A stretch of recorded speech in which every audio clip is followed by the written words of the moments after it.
Hey everyone, welcome back to the channel, and what I could say is a stunning announcement. The CMA has blocked Microsoft's acquisition of Activision Blizzard. Let's take a look at the headline of this press release from gov.uk. Microsoft Activision deal prevented to protect innovation and choice in cloud gaming. Now, when this acquisition was first announced, who would have thought that it was the cloud gaming aspect that would have been troubles for Microsoft?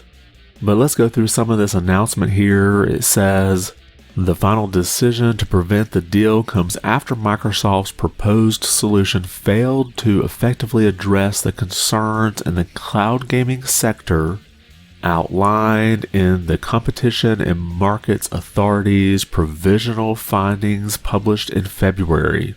Microsoft entered into a $68.7 billion deal to buy Activision, one of the most popular video game publishers in the world, in January 2022. The CMA launched its in-depth review of the deal in September of 2022, and in February 2023 provisionally found that the merger could make Microsoft even stronger in cloud gaming, stifling competition in this growing market. And the press release goes on to say that the monthly active users in the UK for cloud gaming tripled basically over 2021 and 2022 and is forecasted to be worth £11 billion globally and $1 billion in the UK by 2026. And then they give a comparison in size and state that in 2021, the music industry in the UK was only worth £1.1 billion. And they also emphasized how big Microsoft already is in cloud gaming. You can see here it says, Microsoft already accounts for an estimated 60 to 70% of global cloud gaming services and has other important strengths in cloud gaming, from owning Xbox, the leading PC operating system Windows, and a global cloud computing infrastructure, which is Azure and Xbox Cloud Gaming. And this seemed kind of confusing to me because Activision Blizzard doesn't have a cloud gaming service that Microsoft is trying to acquire. However, the reasoning stated in this press release says the deal would reinforce Microsoft's advantage in the market by giving it control over important gaming content such as Call of Duty, Overwatch, and World of Warcraft. The evidence available to the CMA indicates that, absent the merger, Activision would start providing games via cloud platforms in the foreseeable future. Now, Microsoft tried to address these issues by assigning some of these multi-year deals with cloud gaming services like GeForce Now, Boostroid, and Ubitus. However, the CMA wasn't satisfied with these remedies. They gave a bullet list here saying, it did not sufficiently cover different cloud gaming service business models, including multi-game subscription services.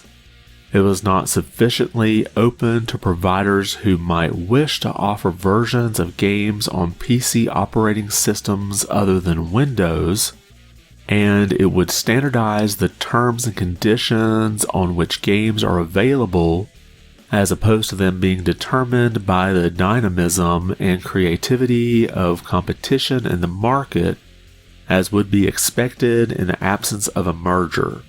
So it sounds to me like the CMA wasn't happy with the way some of these deals were structured, as they go on to say that it would require oversight by the CMA in the future, as opposed to the CMA just outright blocking the merger and not having to do anything.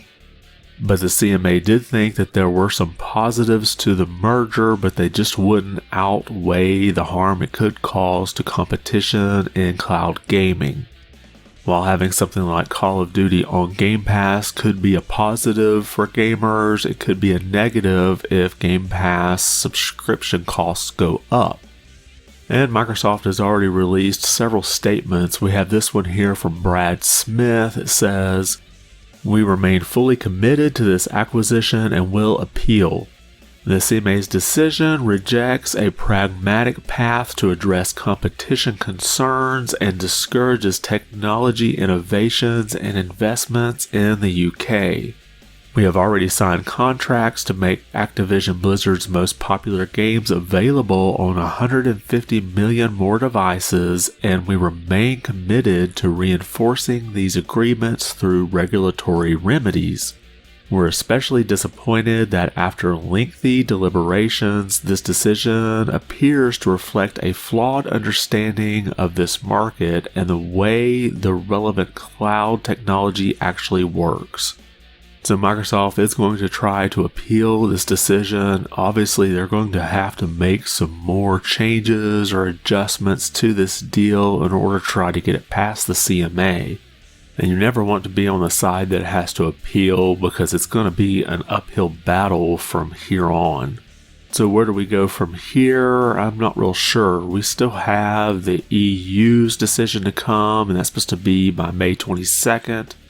And the EU is expected to approve that deal as all of their antitrust concerns seem to be addressed with all these game licensing deals.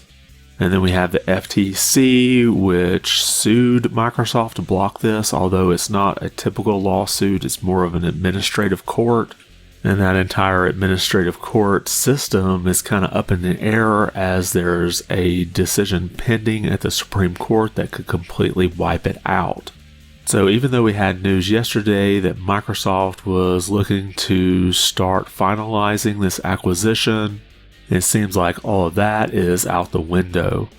If you like this video, be sure to give it a thumbs up, and if you haven't subscribed yet, consider doing so. Only about 10% of the people who watch my videos are actually subscribed, so it really would help out the channel. I want to thank you for watching, and be good.